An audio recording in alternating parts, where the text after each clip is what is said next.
যে ব্যক্তি সকালে একবার এই দোয়াটি পড়ে, একবার পড়লেই আল্লাহর হেফাজতে।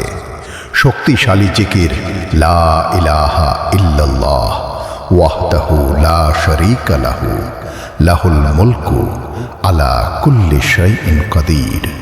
আল্লাহ ছাড়া কোনো উপাস্য নেই, তিনি একক, তার কোনো শরীক নেই, সমস্ত রাজত্ব তারই, আর তিনি সব কিছুর উপর সর্বশক্তিমান। এই জিকিরটি যদি তুমি সকালে একবার পড়ো, আল্লাহ তোমাকে সন্ধ্যা পর্যন্ত হেফাজত করবেন। আর যদি সন্ধ্যায় পড়ো, আল্লাহ তোমাকে সকাল পর্যন্ত তার নিরাপত্তায় রাখবেন।